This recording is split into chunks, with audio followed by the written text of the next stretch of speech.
Meltzer passing. Lou Williams for the win. Bingo! Oh my goodness. By Landry, Ariza dropped down. Kobe! Oh! Hot high! Down hard! Kobe Bryant! They do have a timeout. Decide not to use it. Curry, way downtown. Bang! Bang! Oh, what a shot from Curry! Kawhi aggressive to the rack.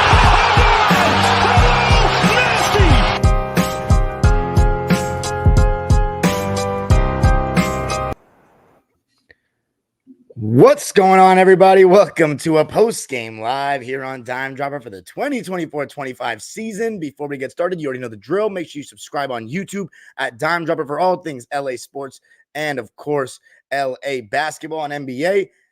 And you can follow your boy on social media at Twitter, Instagram, and TikTok at Dime Dropper Pod. Tonight, we have a live that's very special because, and of course, live from Los Angeles, as always. Super chats are turned on if you want to drop a dollar or a dime. One of the great weekends in recent memory for LA sports. Every single team winning. USC winning, the Clippers winning, the Lakers are 3-0. The Dodgers are up 2-0 in the World Series. We're definitely going to be talking about that. We're going to go Clippers, Dodgers, and Lakers in that order. And for those that only want to listen to a specific team, we'll have a timestamp, and we'll also probably have a separate video just for the Dodgers and the Lakers part. So we're going to go Clippers, Dodgers, Lakers in that order. Let's start with the Clippers, who got a huge win tonight and last night, back-to-back road wins against the Denver Nuggets and the Golden State Warriors. Now, in terms of Golden State, people have them all over the board. Some have them in the play-in, some have them in the playoffs. You know, some have them not even making either. And I wasn't too high on them to start the year because it's just too much Steph Curry for me. They just don't have a second star. We've talked about that the last year or two, and it's more of the same we saw tonight. But in terms of the Nuggets, we know that that's a contender. You know what I'm saying? They got Jokic, they got Murray. We know their team. And tonight was such a big-time win. And I got to just start right here. IVICA ZUBAC. Look, guys, I've covered all of 2019-20. I only caught the end of it in terms of the Dime Dropper era. But all the other full seasons that Zoo has been a Clipper, I have covered basically every game.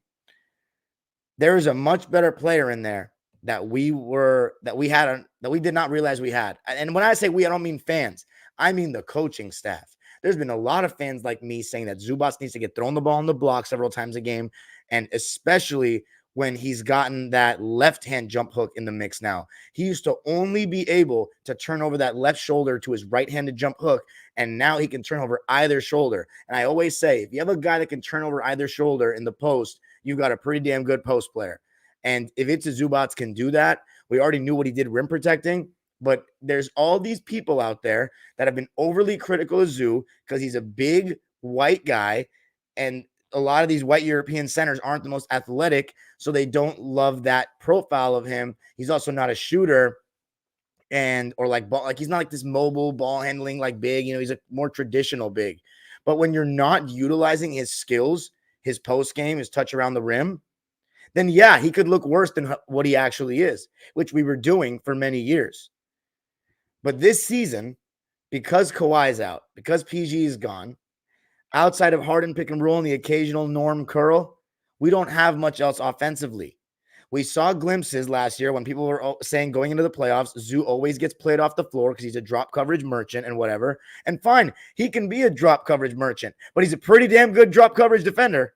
And here's the thing, too. When we saw that offensively against Dallas, we were like, oh, shit.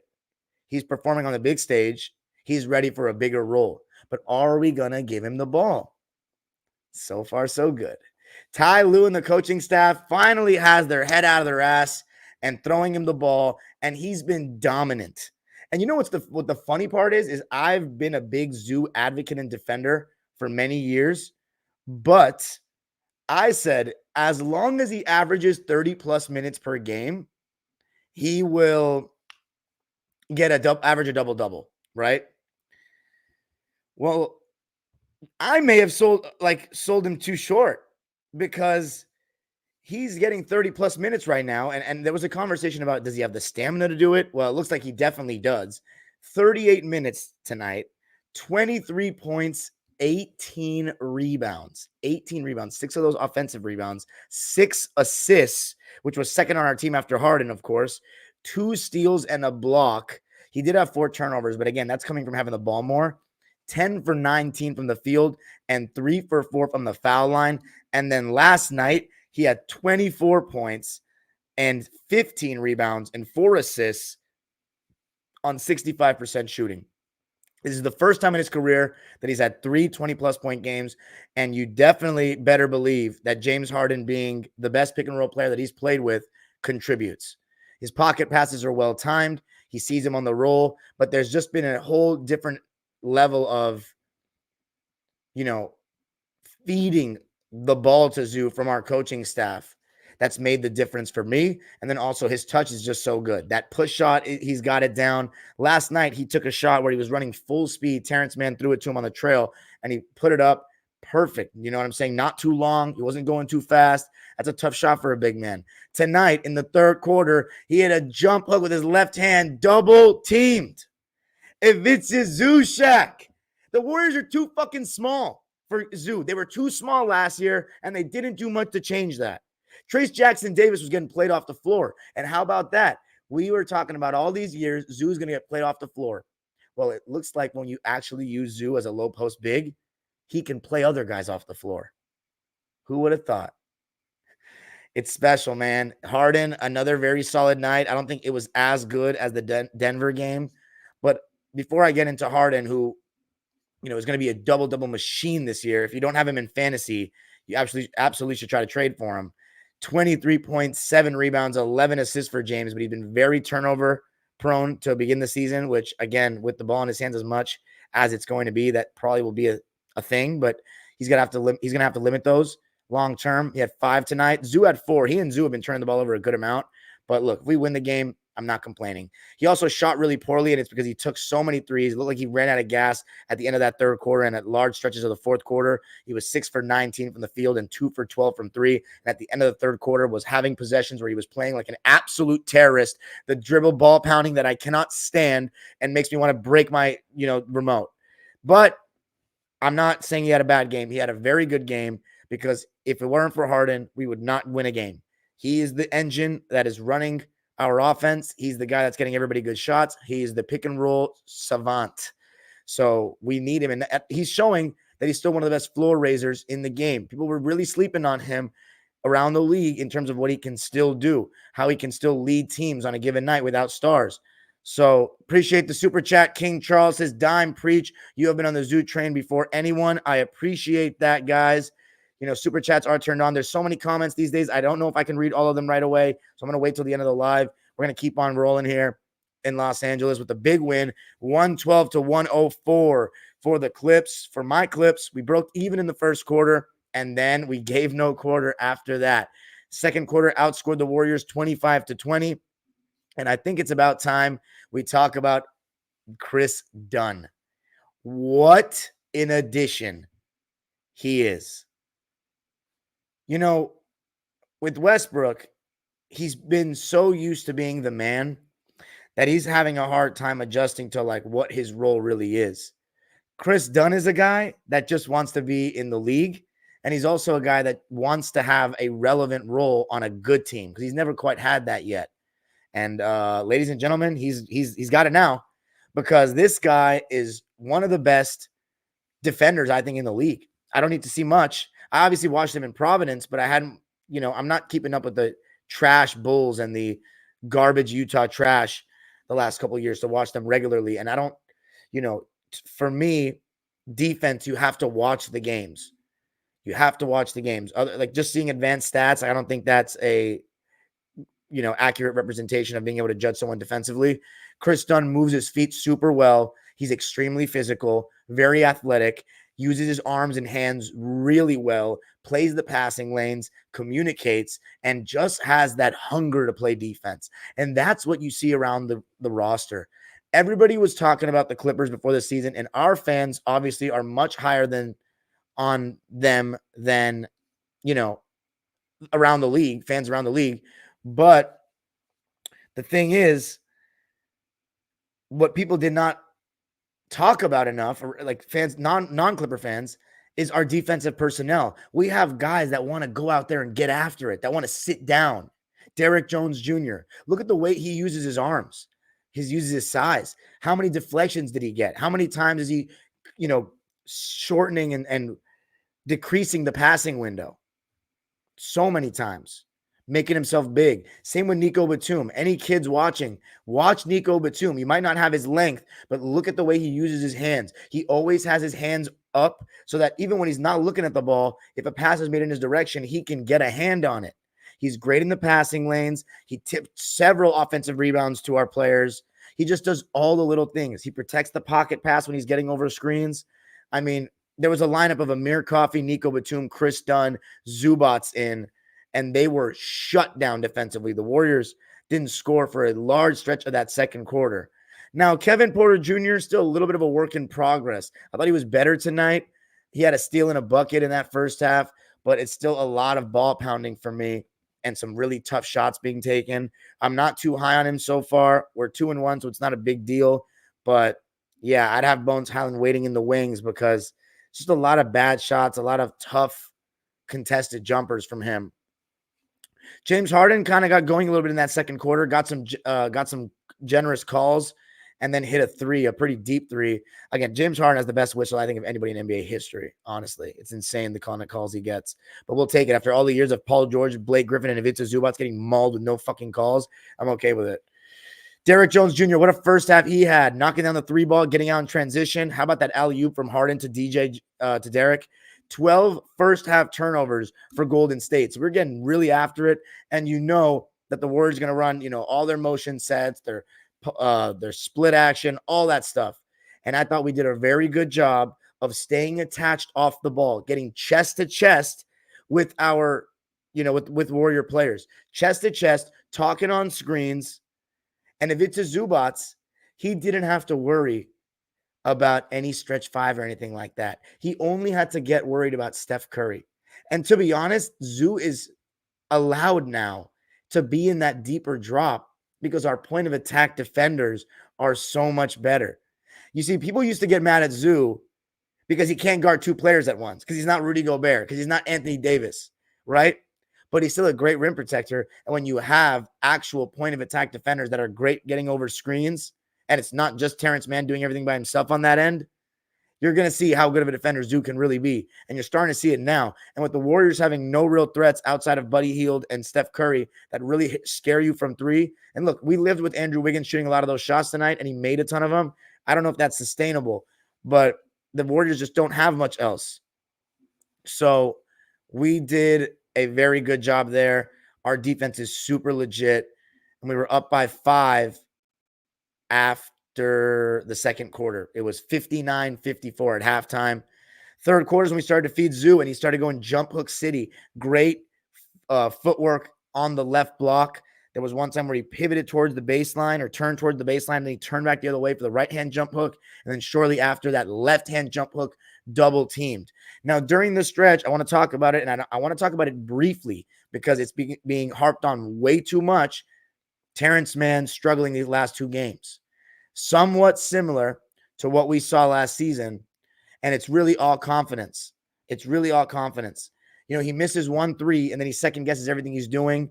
Also, teams are closing out on him to a decent degree. He kind of has the only layups or threes in his game right now. He's got a decent mid-range, but is he going to pump fake and step into the mid-range? Role players are discouraged from doing that. He's got no floater, so it's always when he's going downhill and a dude's camped at the rim, he's trying to put his shoulder into the defender's chest and then lay it up. But sometimes guys are really strong and are just bigger than him and are going to get their hands on the ball. So tonight he was very quiet. It's really a lot of cardio, but I'll say this. 2 points from him, 1 for 5 from the field, had a steal and dunk, which was his only basket, and he only shot 1 3.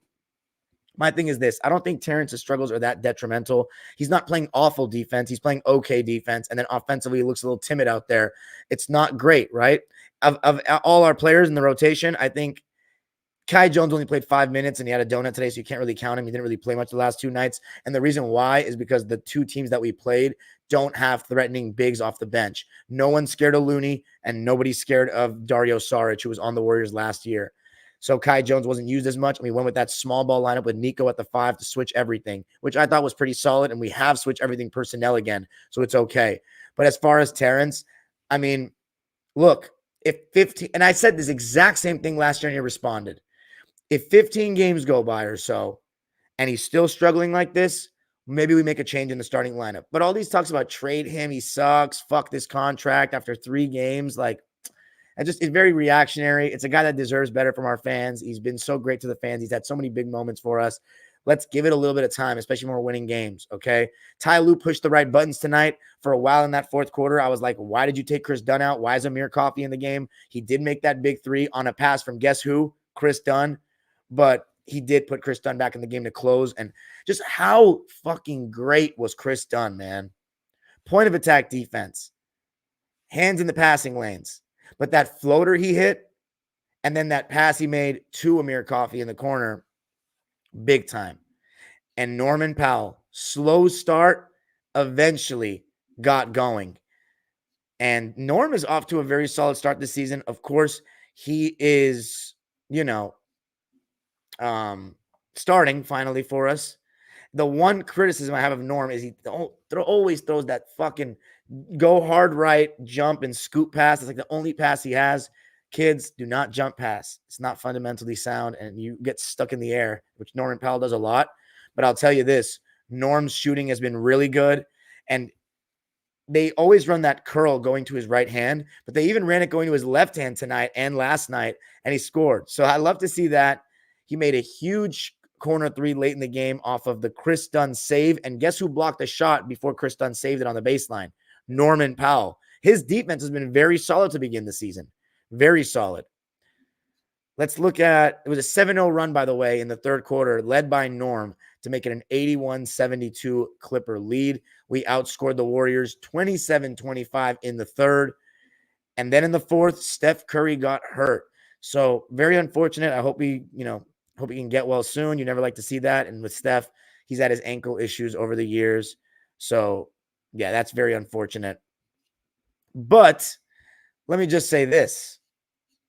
As far as how they responded with Steph out, I mean, they did a pretty good job for a second. I knew it was going to be more pods. That's always where they're going to go. Brandon Pajimski is the guy, right? Off in terms of shot creation for the Warriors without Steph. Andrew Wiggins was playing really well. And it was 101-100 at one point. But I wasn't really getting that nervous. I was fairly confident that we were going to get it done. It was James Harden that got to the basket and had that little layup.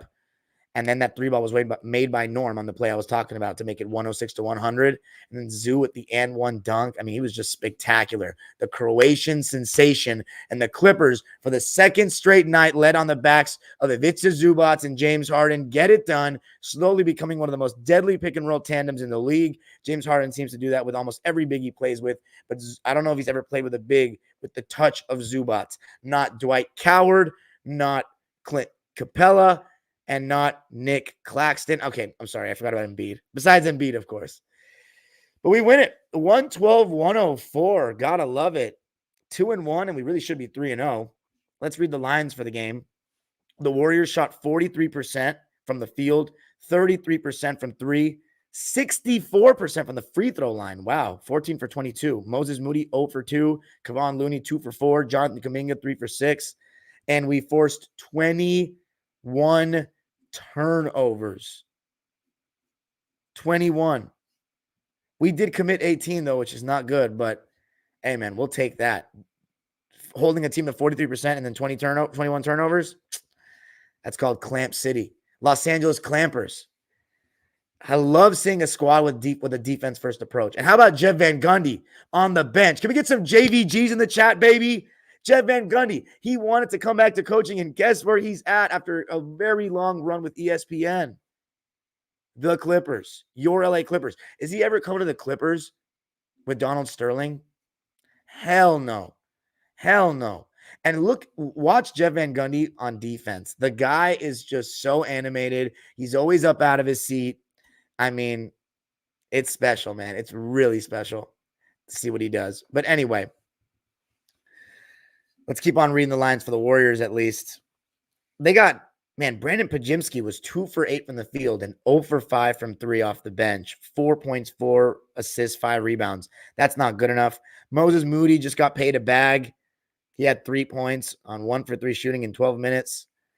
Buddy Hield was 3 for 14, had 1 4-point play where Terrence fouled him from behind, 1 for 9 from 3, 8.6 boards, and 4 turnovers for Buddy Hield. So their bench was just not good enough, except for Looney, who had a double-double, 10 points, 11 boards, 3 assists, and 3 steals. Then their starters, Draymond Green, he just looked off tonight. Did not notice him at all. Tried to guard Zubats, fouled a lot. He had 2 points, 5 rebounds, 2 assists, and 2 turnovers on 0 for 2 shooting and 0 for 1 from 3. And I don't get how Draymond, after having such a good season from 3 last year, only shot 1 3 when Zubats was literally just letting him take them. I don't know. Jonathan Kuminga, he still cannot shoot the ball very convincingly, and that might hold him back, but I'm willing to see. Does he have a real bag? Can he play back to basket? Or is he just going to be like a poor man's Giannis? 12 points, 5 rebounds, 1 assist, 3 steals on 4 for 10 shooting, 1 for 6 from 3, and 3 for 6 on the foul line. Trace Jackson Davis got played off the floor. He was too small for Zoo. 4 points for him and only 1 rebound on 2 for 6 shooting. And then Steph with 18 points, 4 rebounds, 6 assists, 2 steals, 1 block, and 6 turnovers for the chef. 6 turnovers. Was not cooking shit tonight before he got hurt. 6 for 11 from the field, 4 for 7 from 3. Made both of his free throws in 27 minutes. But for us, we shot 47% from the field, 31% from 3. So not even a great shooting night from 3. A lot of that was Harden, who was 2 for 12. And then we shot 18 for 23 from the foul line, 78%. In comparison to the Warriors, we had a better field goal percentage than them. We out-rebounded them by 1. We had more assists than them. And we had less turnovers. And we had 20 more points in the paint, which is totally on brand for the Warriors to have less points in the paint. And Zubats, the way he was dominating, I mean, how about the individuals for us?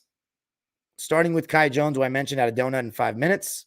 And then the guy who played, we went basically 9 deep tonight. Kai Jones makes 10. Nico Batum played 15 minutes, and I thought he was very solid, making all the little extra plays, extra effort plays, tipping offensive rebounds to guys, getting his hands active defensively. He had 5 points, 4 rebounds, 2 assists on 2 for 4 shooting and 1 for 3 from deep. And he was a plus 13. Kevin Porter Jr. played 17 minutes. I thought he was his best game so far, but I still don't love it. 7 points, 3 assists, 2 steals. Take some really bad shots. Have 2 turnovers as well. And was 2 for 7 from the field, 1 for 2 from 3 when he banked in. I don't know if he intended on that. 2 for 2 from the foul line for him. Terrence Mann, 1 very good game to start the season against Phoenix. Not great these last 2. I think he'll snap out of it, but it's all about confidence. The thing is, like, I'm going to just say this. I know that a player shouldn't worry about social media and he should block it all out. But as fans, guys, I think criticism is okay. But Terrence will see some of the things people are saying and saying, trade him. He sucks. He's a bum. Get him off the team. He's useless. You say all that stuff. Like, I don't know. You got to understand that these players see a lot of these things and when they have a lot of impressions, and we want to keep our players confident, especially one that it's not like he's not trying. You know what I mean? Like, I don't know. I think we got to be a little more supportive of him, but that's because he's done so much for the Clips. But anyway, Terrence, yeah, just 2 points tonight on 1 for 5 shooting, 0 for 1 from 3. And then Norman Powell, another really solid game, off to a great start this season. 20 points. Doesn't do much else, though. He had 1 rebound, got that big block, only turned the ball over once, was shot 8 for 15 from the field, 2 for 7 from 3, 2 for 3 from the foul line. And then Derek Jones Jr., what a game. I love this guy. By the way, that red jersey, I said I didn't know who I was going to get. Chris Dunn is looking like my leading candidate. I just love the way he competes, and I was a fan of him at Providence. But Derek Jones Jr., 18 points, 4 rebounds, 2 steals, 2 turnovers on 7 for 10 shooting and 3 for 4 from 3. 70% from the field and 75 from deep, baby. And the defense he was playing on Steph and whoever. Oh, man, what a signing. And then James Harden. 23 points, 7 rebounds, 11 assists, 5 turnovers on 6 for 19 shooting, 2 for 12 from 3, and 9 for 9 from the line. Look, that's not the best game, but if you're going to tell me he played bad, I disagree, because the thing is, without him, we don't win. Very simple. And then Zubats, my player of the game tonight. I chose Harden for the first 2 games. Zubats is my guy tonight. 23, 18, 6, and 2 steals and a block on 10 for 19 shooting. Clippers 2-1. Let's get it. And before we talk about the Dodgers being 2-0 in the World Series, a word from Mint Mobile, who this video is in partnership with. Ever wanted to cut back on your monthly bills? You've got health insurance, you got different kinds of insurance, you got your TV, cable, you've got your phone bill, you've got your electricity, and you want to cut down, simplify that. Well, that's why I'm so intrigued by Mint Mobile, who this video is in partnership with. They offer premium wireless for just $15 a month. I can get high-speed data and unlimited talk and text on the nation's largest 5G network. I can even bring my own phone along with my current phone number and existing contacts. So I'm not sacrificing anything. I've used Mint Mobile, and the thing about Mint Mobile is it's not hard to switch your service. Big Wireless wants you to think it's hard, but it's really not. Switching to Mint is super easy. Thanks to digital eSIM cards, which most phones now have, you can sign up and activate immediately right on your phone from the comfort of your home. If your phone doesn't have an eSIM, Mint will ship you a new SIM card for free. So if you want to save little money without the sacrifice, go to https://trymintmobile.com/dimedropper. That link will be in the description so you can get started. Switching your plan takes as little as 15 minutes. That's Mint Mobile. All right, Los Angeles, welcome back, or wherever you may be. Clippers getting the win tonight, but now we're going to talk about the Dodgers. 2-0, baby, in the World Series, defending home field. How big was that on Saturday night? Yamamoto, had these injuries throughout the season, hadn't played in the MLB before this year, didn't quite know what to expect, had that really rough opening game against the Padres to begin the playoffs. Then after that, he's been incredible. Game 5, he was good. I forget which game it was in the NLCS, he was good. And then this game, absolutely lights out, got a deserved standing ovation, only allowed 1 run, went 6 full innings and an out in the 7th. I mean, the guy was spectacular. But how about our hitting? Continuing to be clutch. Tommy Edman had a little bit of a shaky first game, but comes back with a solo homer. The NLCS MVP.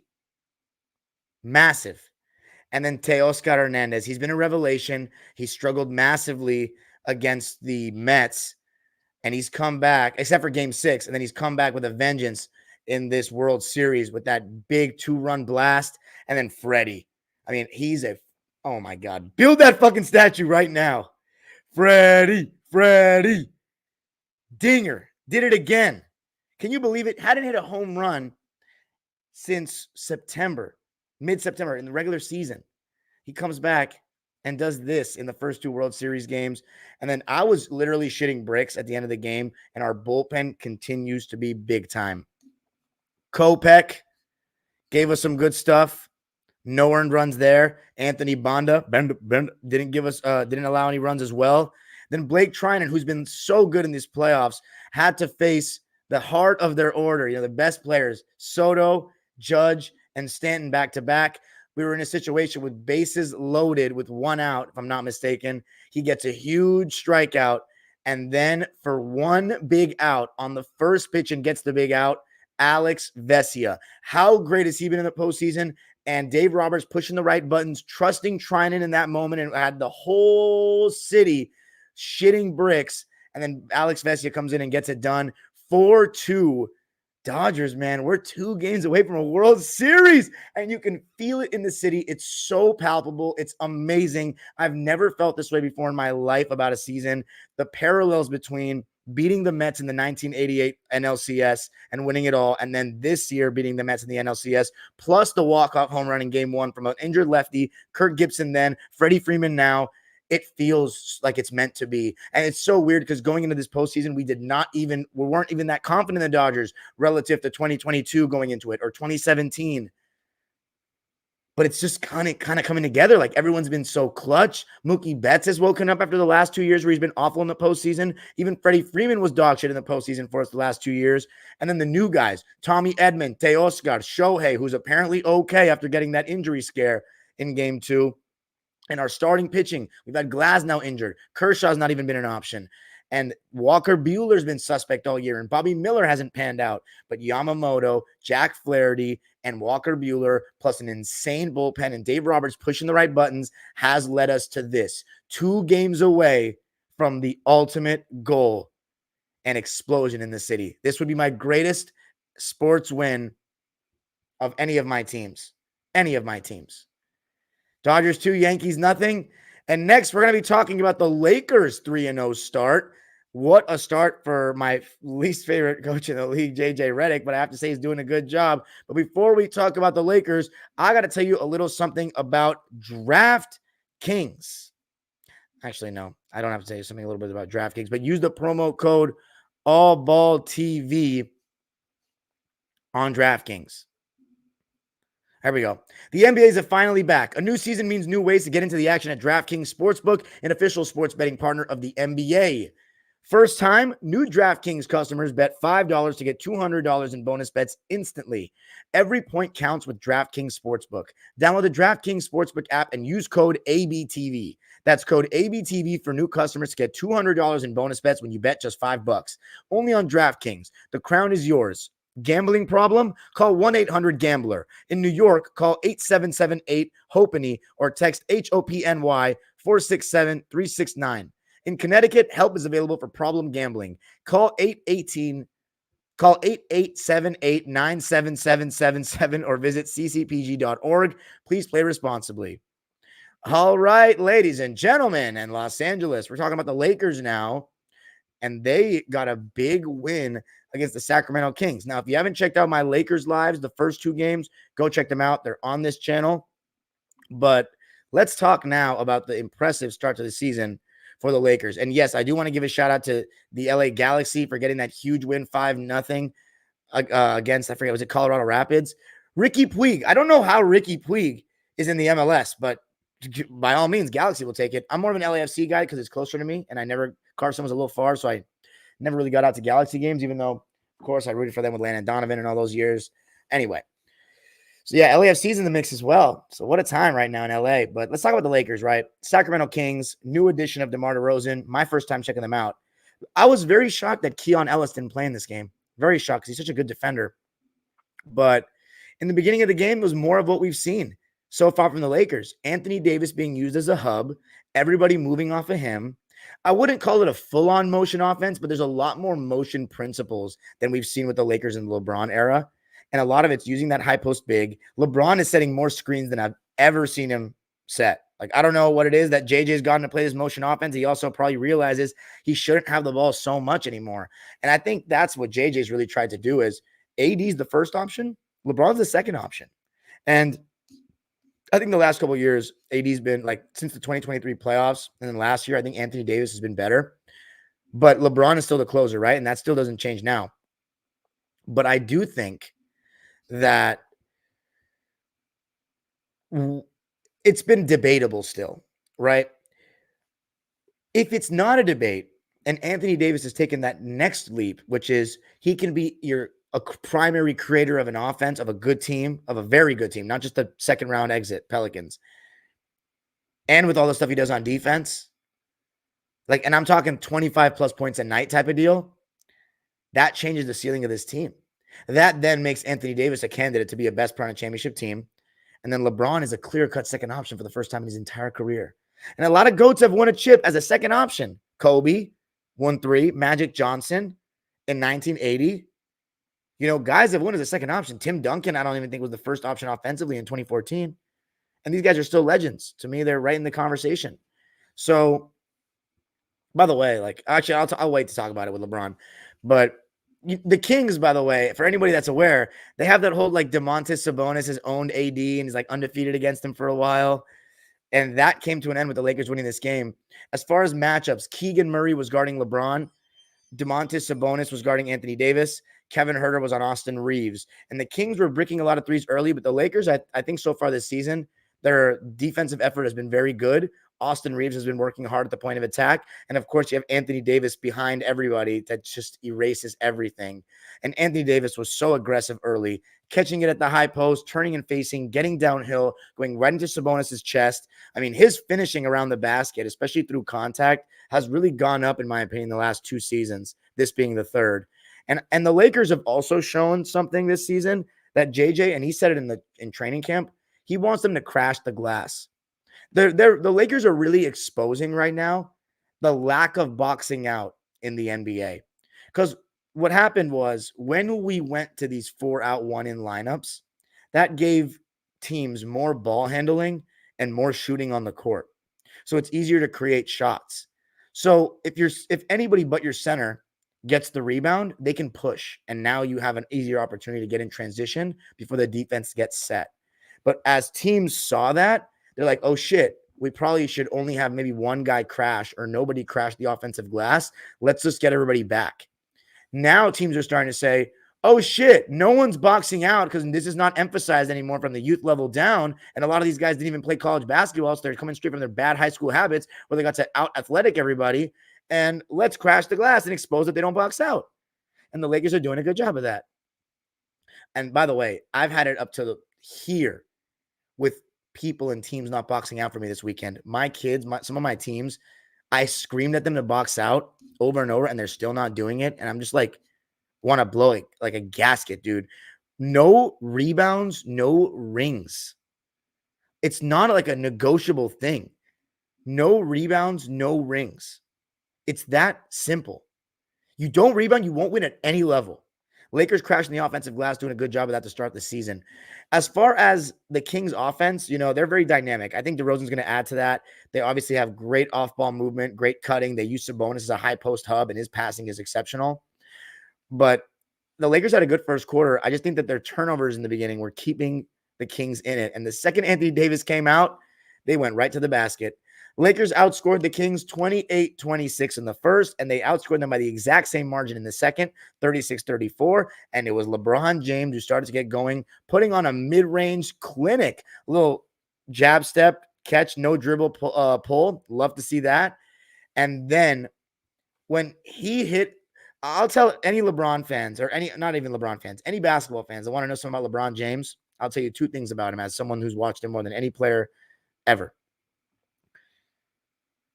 If he shoots a pull-up and makes it off a right-hand dribble, or he turns over his left shoulder in the post and makes it, he's in the zone. Because he's even admitted on his own pod, and I was saying that before he admitted it on his own pod. It's because of his shot form coming from the upper left side of his body. It's not very comfortable for him. So when he's making that, he's like feeling himself. And he hit those shots in this game. And that's when I knew, He had 2 separate stretches of being scorching hot, second quarter and then fourth quarter. So the Lakers went into the break up 64-60, but I honestly felt like the Kings were hanging around. In that mid-range clinic, Lakers went on a 12-0 run, created some separation, but the Kings ended the half very well and just kind of hung around. In the third quarter, the Lakers did not start with a great sense of urgency. They were missing shots, getting sloppy. LeBron went cold and missed 3 in a row, and then they were getting beaten transition left and right. And one thing about the Kings, they're going to struggle to get stops. But when they do get stops, they're going to push the ball up the floor because they are a fast-paced team. And that's one of the biggest weaknesses, in my opinion, that you want to look at if you're a Laker fan, is going to be your transition defense. Because it's AD and LeBron on the older side. I mean, AD is not old, but you probably won't be the first to sprint back on defense as he's crashing the offensive glass. So you're going to need guys like Rui and D'Lo, by the way, in transition. He's kind of just a cone. And he's just a cone in general. I thought he was better in this game, but I'm not sympathizing with guys that, and I like D'Angelo Russell, but I'm not sympathizing with guys that don't sit in a defensive stance, that don't look alert off the ball. Like he maybe has 1 or 2 solid defensive plays a game at that, if that. But his effort on that end of the floor is just not good enough, man. It's just not good enough. So as I said, they were getting beaten transition a lot. And in the third quarter, the Kings outscored the Lakers 34-23.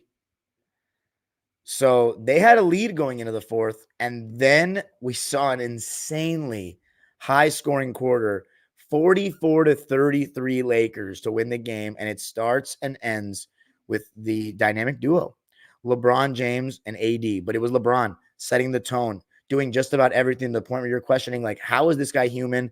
Like, is he – what is he taking? Like, how could he be doing this? He doesn't decline at all. It's like, I mean, obviously he does a little bit, but it's mostly like stamina. Like the things that he could do on the court the last 3 years, he still can do. But he had the jumper going. And LeBron has always been streaky. If you go back to his early Cleveland days, that's all his jumper was streaky. He was unconscious. And he made that pull-up three off his right-hand dribble. And the Kings started switching 1 through 5 with Sabonis on him. And he was seeing green with that. And after he went through his whole phase of making every shot, had that nice cut on the baseline. So again, LeBron is cutting. He's setting screens off the ball. He's playing more of an off-ball role, but this was more of like LeBron takeover classic mode. You know what I mean? Because he was so hot. And he even let Rui Hachimura hear about it on like a leaked soundbite where he said, swing, swing, motherfucker. I just made 10 in a row. And I don't even think it was that bad of a shot by Rui, but like if you have LeBron James scorching hot, like give him the fucking ball. That's common sense. I think, again, going back to the modern NBA, I think a lot of guys do not see the whole let's feed the hot hand thing. I don't know why, but a lot of things perplex me about the NBA now. And then late in the game, they went to the bread and butter. AD LeBron pick and roll. He had several nice little lob passes and pocket passes. And that big three that AD made to put the Lakers up 5, that kind of put the icing on the cake. He's been exceptional to start the year, like MVP status so far. But it's only been, of course, 3 games. But look, I'm going to say this. I said that the Lakers weren't a championship contender, not just because their supporting cast isn't good enough, but because they don't have a number 1 option on a championship team. They have 2 guys that are amazing 1B players. But where's the 1A? LeBron, if you're relying on a 40-year-old to lead you to a championship, that's not going to happen. And AD scoring-wise doesn't seem to, like, there's no number 1 option on a championship team that you say, that number 1 offensive option on a championship team where we use some of the dialogue that we had last year with AD where it's like, second half, why isn't the coach running plays for him? Why is he going so quiet? Why is he not touching the ball? You don't say that about number 1 options. So he's got to go get it unless the coach gives it to him. And I got to give JJ Baby Dick credit. He is giving it to him. He is letting him work. He is empowering him. So I don't feel like those stretches that we saw with Ham and with Vogel where he doesn't touch the ball for a minute are going to happen. I don't know if he's gone on LeBron. I see, my thing is like with LeBron, he has allegedly the highest basketball IQ of anyone that's ever played the game. And then he didn't realize like they weren't like Darvin Ham was calling out a set every fucking time. It's like Laker fans that hated on Ham and a lot of the justification, a lot of it's justified to me, especially with the whole ring around the rosy to begin last season and figure out, oh shit, the 5 guys that got me to the conference finals last year should probably start for me. It took a long time, right? Or the 4 guys because Vando started in that run. But I'll say this, you can't go from saying that he runs no plays in Darvin Ham's case and then say, like, he's got to run plays for 8. Like, what's it called? A lot of the same stuff that's being run. I know JJ is getting a little more creative, but a lot of the same stuff was being run with Ham. But AD's like, there's clearly more of an emphasis to give AD the ball, more of an emphasis. But I'm saying this. People are saying that Ham runs no plays, right? So if he runs no plays, the highest basketball IQ ever, allegedly, in LeBron James, should see that Anthony Davis is a beast. But it would usually be LeBron ball or Reeves ball. It's more of an emphasis now, and I think that's partially coaching. But AD's got to go out and get it, and he's getting it. So moral of the story is this. I think the Lakers, they're not completely out of the championship picture to me anymore. As crazy as that sounds. I think they still lack point of attack defense, though. I don't think Austin Reeves can be your best defender to guard elite players, but when you get Vando back, who knows? And it's really all dependent on Anthony Davis. If Anthony Davis is 25 to 30 points a night with LeBron as a second option, that changes the whole dynamic. Because Austin Reeves, I honestly think he might be good enough to be a third option on a chip team. I think he might be. But D'Lo's fit is a little weird. Like if they could trade D'Lo for someone that's going to have a higher floor on games, I think that would be very helpful. And like if they had Chris Dunn off the bench instead of Gabe Vincent, that would be huge. Because he's like that point of attack defense is what they lack. But if you're a Laker fan, you got to be ecstatic. JJ's doing a great job. LeBron and AD have been awesome to start the year, especially AD. And I think you've gotten really good stuff from Rui Hachimura and Austin Reeves as well. So the Lakers are undefeated. They win at 131-127, and they've had all 3 games at Staples Center. So no Clippers. So I guess it means you get every game at home now. I guess a sellout. All 3 games have been sellouts for the Lakers. Of course, the Clippers' first game at Intuit Dome was sold out as well. A lot of empty seats, by the way, for the Laker game against the one of the ones that had a lot of empty seats on TV. But again, just because there are empty seats doesn't mean the tickets aren't bought. All that matters for a sellout is if the tickets are bought. If they're on StubHub or some resale website and they don't get bought, that doesn't go down as like an empty seat.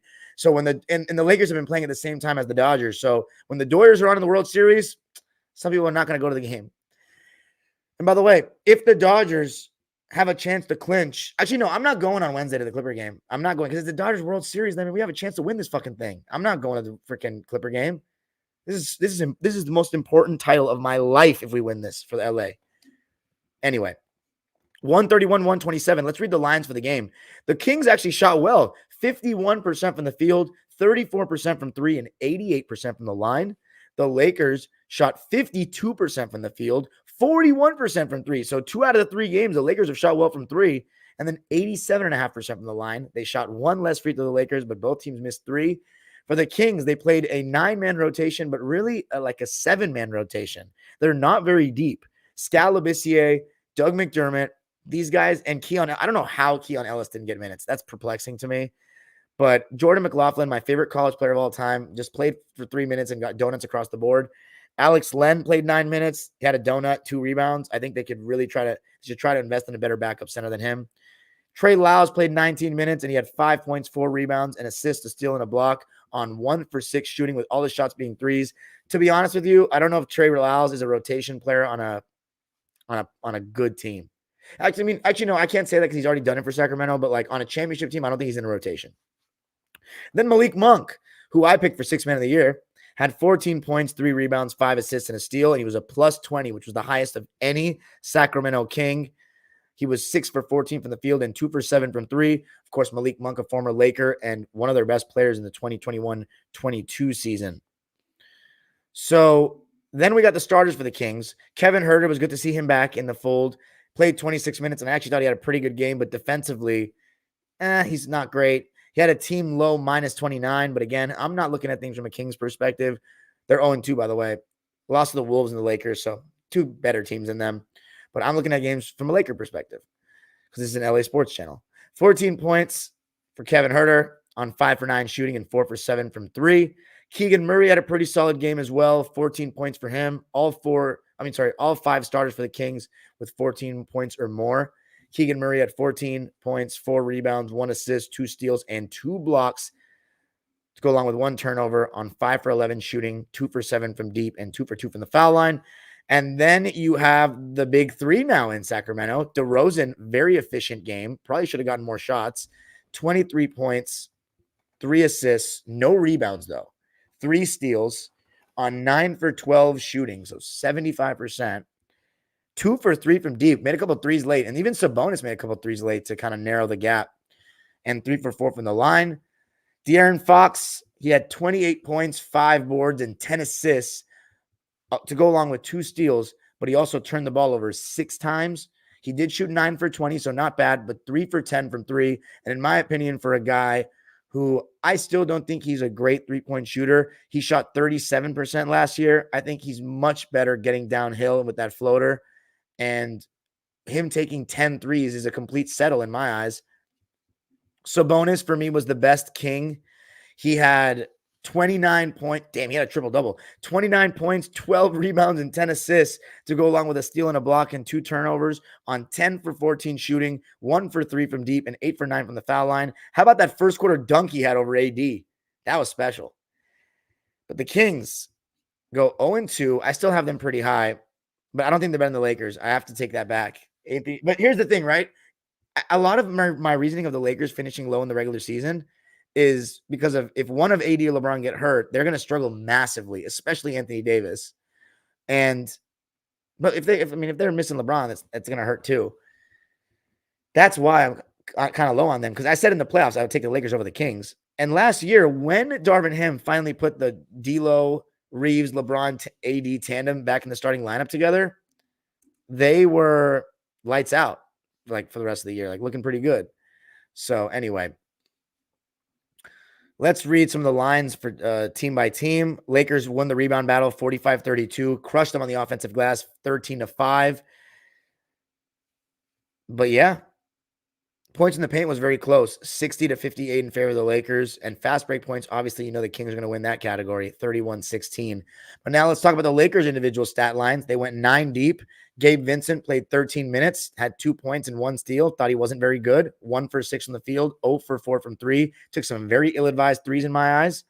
And then Max Christie, pretty quiet, not making his open shot so far. Had a nice steal, though, on the DeMar DeRozan entry pass attempt.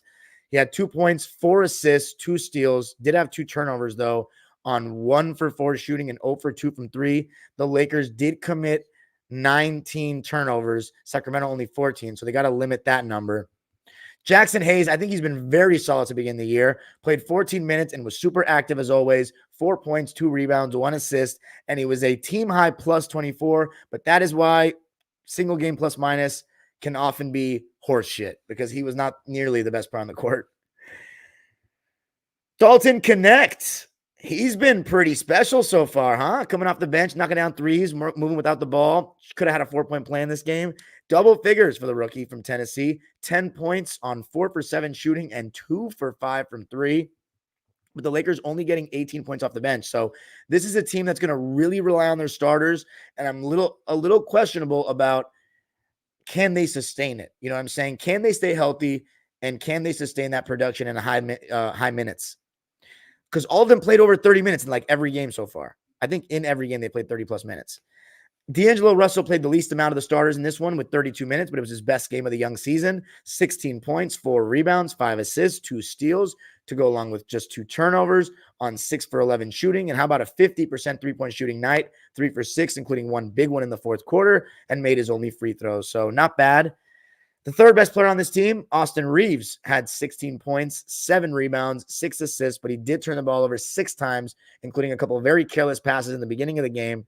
He was 7 for 12 on the field and 2 for 4 from 3. That floater when bigs are in drop coverage is really money now. He's off to a spectacular start to the season. Rui Hachimura, I think he's been solid on both ends in all 3 games. 18 points. And how about 4 offensive rebounds? 9 total, 3 assists, just 1 turnover. Not the most efficient shooting night on 5 for 13, but he was 2 for 2 from 3 and 6 for 6 from the foul line. So you got to love what you're seeing from Rui Hachimura, who is living the dream right now. He's the most relevant role of his career for the Lakers, playing with LeBron and AD. Doesn't get much better than that. And then LeBron James, my player of the game, with a triple-double, 32 points. How do you have 14 rebounds? I didn't even notice that. There was one where he completely took it from Jackson Hayes. I was like, all right, LeBron, you're not slick, buddy. But 14 rebounds, 10 assists. He did have 5 turnovers, but a triple-double on 12 for 22 shooting, 4 for 9 from 3 and 4 for 4 from the line. The guy is just an ageless wonder. And I still remember arguing with my Laker fan friends in middle school about how he was not going to be, they were saying he's not going to be like Kobe when he's 34, 35 because his game is all athleticism based. The way he's improved his jump shot to make all those people sound foolish is insane. The way that he's become a Laker, I'd have no words for that. I just never would have been. Like James Harden being Clippers and LeBron being Lakers is like out of a different dimension. Anthony Davis, you could argue he was the player of the game as well, even though he was a minus 22, which is very weird. But if anybody watched the game, like Austin Reeves was a minus 20. So funny. 31 points, 9 rebounds, 2 assists, 3 steals, 2 blocks, 2 turnovers for AD on 66% shooting, 10 for 15, 1 for 2 from 3. That one he made was that big one. 10 for 13 from the line. He's been MVP caliber so far.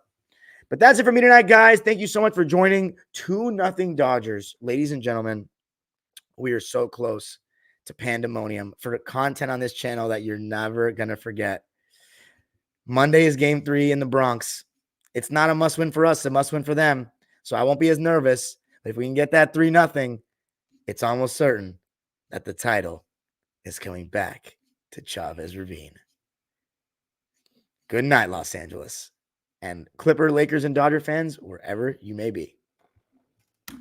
All right, let's read the live comments. So by the way, guys, I want to ask you guys 2 questions. Shout out to my boy Shaft 9000. Kyle's Takes, welcome back. Turnovers, our hot shooting went back down to earth, and JK's closing. Maybe Kerr should have played Dre to close. Would have given us a better chance to steal the game, but y'all deserve to win that one. Snatch it from the Dubs in their house twice in 2024. Shit talking acquired. Yeah, I remember that one earlier this year. Came back from down 18. We were wearing the black jerseys and the one when Clay made that dumb foul at the end. Last live, we were talking about how Katie isn't in that first tier of greats. Speaking of the second tier, who do you think is that second tier of greats? Good question. I'd say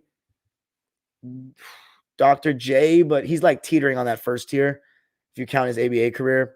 I'd say like Jokic, KD, Dirk, Garnett, Moses Malone, Jerry West, Oscar Robertson. Although some might argue that Jerry West and Oscar Robertson belong in that first tier, which I wouldn't push back on too hard. But they're right there. Like, if me saying that he's around those guys' levels an insult, then like I think people need to brush up on their history. John Havlicek, Rick Barry, that level. Those guys like that next tier for me. David Robinson. Yeah, like that level. So that's what I would say. Zubac's playing at an all-star level of these first 3 games, currently leading the league in rebounds per game. Sunday Dime must be kind of stoked. Yeah, Zoo Shack, you better believe it. What's up, Bones? Go Clippers. Daniel Barry, my guy. Raid, my guy. Dime has been calling for Zoo. Zoo a top 6 center. I feel bad for Steph, but W for Clippers. I don't feel bad for Steph. He's got 4 rings. I predicted the Warriors would miss the playoffs last year, and I'm predicting them missing the playoffs again. What's up, Jackson Matisic? Steph's going to likely be out a couple weeks. Clip gang or don't bang. Denver's no longer a contender. I feel that. Junebug, what's up, buddy? He says Zuno. Let's go. Big Zoo in the house.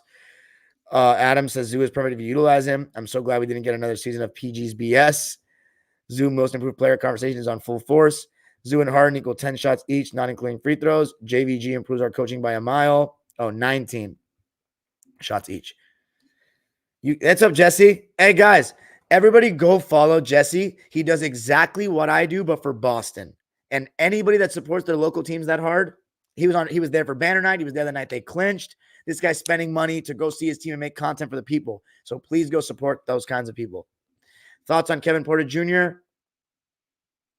I think I already said my piece there. Harden leading the league in assists. 2 more. Let's go, Daughters and Mookie. Yep. And yep. Yankees. You got to ride with us, Jesse. I see you, bro. Chris Dunn changed the game. Harden doing what he did in the regular season in Houston. Not quite. He was not feeding a big this much. What's up, Uzair Khan? And a classic post-win dime live. Let's go. The role reversal play of Zoo feeding the Harden dunk was sweet. Oh, my God. I forgot to talk about that ball fake, that look away he had. That was special. Look at that tweet from Farbot. And I didn't talk about that backdoor cut that Harden had. When was the last time we saw Harden have a backdoor cut into a dunk?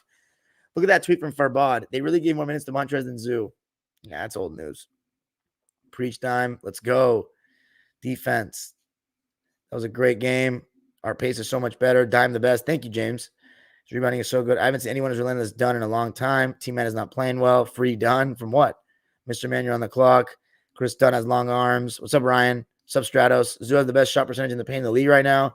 Chris Dunn know how to use his length to deflect ball. Yes, don't forget to like and subscribe. Please do. Please do. And go check out my latest videos, guys. All things LA sports right now. We're getting into the teeth of it.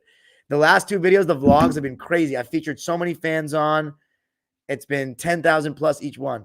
Addition by subtraction, Norman Powell. Clip ganger, don't bang.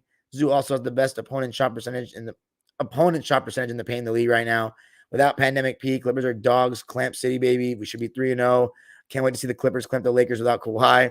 Yo, Dime, what a game. I really love this team. It's exactly that, a team. I love that. Losing Paul George is a blessing in disguise. I hate the jump pass. Pandemic P sucks. He made Clippers weak with his weak defense. I've been saying all alone, Pandemic B is a girl. He's not a dog. Chris Dunn will posterize one of these games. I was confident about this team, but if you told me Harden was going to struggle shooting the ball to start the season, I would have said we were in trouble. JVG, baby. JVG. Yeah, let's go. JVG is a great mentor, coaching freaking Larry Brown. Westbrook for Dunn. Can't believe this is my life. JV GOAT. Yeah, Westbrook, man, really struggling last night. JVG catching. Yeah, there we go. Love it, guys. Love it. Team effort, hard and hustle from start to finish. Bro, you just dropped a dime with that quote. The chef wasn't cooking shit tonight. And the assertion you said that with it was gold. Love that. Clippers rebound and defense better than last year. Guess what? I can't wait to see Clippers clamp pathetic Lakers without Kawhi. Kawhi should only come back and play the final 2 minutes of games. Can we help? Come on, this doesn't work like that. I love everyone on the team. PJ Tucker doesn't count. PJ Tucker's agent is going to quit. Even his agent can't find a team to trade for him. Derek Jones, he goes, okay, relax with that Toronto Clippers stuff, dude. What's up, David Day? Like button. Hargoat.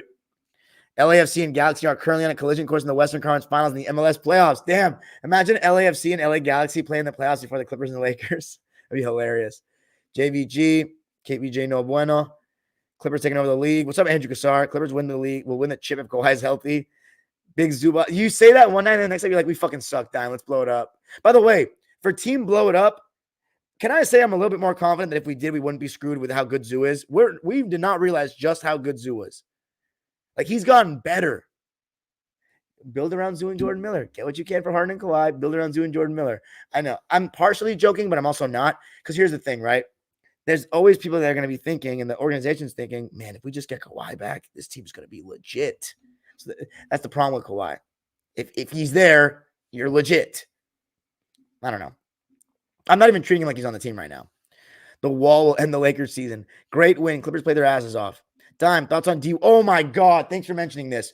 Yo, whoever that sculptor is has to be thrown into the Atlantic. That was a disaster, a disgrace. The best player in Miami Heat history looking like, what was that, Frankenstein? Was that Frankenstein, dude? That was insane. He's so ugly looking. Why does he look 70 years old? Poor Dwayne Wade, man. I love Dwayne Wade. He's one of my favorite players of all time. That's Wade County. And you built a fucking statue for him that looks like that? Disgusting. I mean, oh my God. That is, and I saw someone say that's the same sculptor that built the Jordan and Kobe statues. And why did they do such a good job on those and such a shitty job on this? It's gross. If I'm Dwayne Wade, I'm like, I would have been, oh my God. I'm like, oh my, that's my statue I waited all this time for? So bad, bro. So bad. What's up, AL? What's up? Hey, everybody go subscribe to Big Baby. Listen, especially if you're a Laker fan. He's had so many big guests on lately that I haven't even gotten around to watching all of them. Geeter, Chris McGee. I think you had Billy Mack. Jeannie Buss. Byron Scott. James Worthy. James Worthy. Go subscribe to him. Yeah, man, let me know when you want to do a show. Did you do a Dime Dropper post-game live of the Denver game? No, I did Locked On Clips, but I kind of touched on it here.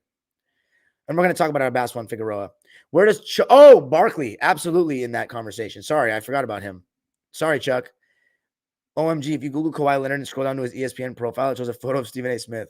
Denver's so-called dynasty only lasted 1 year. So refreshing watching this style of Clippers play, regardless of how it ends. I can support this besides too many Harden. Yeah. Harden embracing the mid-range a little bit. Calvin Booth is a terrorist. The Nuggets are a mess. Jokic deserves better. Get rid of Westbrook. ASAP. Are you a Nuggets fan? Be a little patient. Lakers ain't pathetic. Stop the bashing. Zoo has developed into a good center. I saw glimpses of this last year. If he continues to play like this and we get Kawhi back, I like your chances against anybody. Are you disappointed in the lack of Jordan Miller's opportunity? No, not yet. He's on a two-way contract. Is there a timetable for Kawhi's return? No. I knew Zoo was good. Problem is bad teammates don't pass him. I agree with that a little bit too. This team is showing everyone that they're better than expected. Zoo greater than Rudy. Honestly, I would rather I like Zoo. I like Zoo. Thoughts on the PJ trade interest from do they have trade interest? D-Wade looks so disappointed too. Nasty ass statue. Who the fuck was that? Oh, the Ronaldo one. James Harden statue. Worried Zoo is going to get beat up with this usage rate. Wish he had a 10 to 15 footer, less wear and tear. Would make him an all-star. I don't know. We'll see, Tim. He's pretty available. Oh, Derek Fisher. I mean, one of the greatest role players to ever play. I feel like Clippers are always better when we're underrated. Yeah, I completely agree, bro. Harden shooting contested threes. Got to do better. Agree as well. All right, ladies and gentlemen. So tomorrow I might go live to talk about the Dodgers because right now, like Dime Dropper fever. Everybody's in on the act. Everybody's tuning in for these lives, for these videos. Check that out.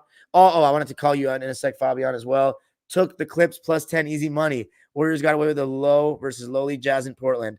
Appreciate you guys all. Make sure to comment on the video what you thought. And by the way, I'm gonna say two things before we end. So we had this idea, my team and I, Fabian included, that we're gonna I'll leave this video up, right? But then we're gonna split up like the Clippers portion of this live. Probably not gonna take the Clippers portion out because this is the beginning of the video. But like the Lakers portion and the Dodger portion, I'm just going to repost them. So you can, for people that just want to watch that, they can catch that and maybe they'll push it to a different algorithm. So you don't have to click on this video if you only want to listen to me talk about the Lakers. If you're a Laker fan and you don't even care about what I say about the Clippers, or if you're a Clipper fan and I go live talking about the Lakers, same thing. And also on my vlogs, guys, I want you to let me know they're getting super long because there's so many people now that know about them and they're all saying yes to being in the video. There's still some that say no, but a lot of them are saying yes. should I split those into 3, post-game, pre-game, during game filming, or should I just do pre-game and game and then post-game interview separate? I don't know. Or do you guys just want the one big video? The early returns have been good. So appreciate you all. Let me know everything in the comments and have a great night. And I'll talk to you tomorrow.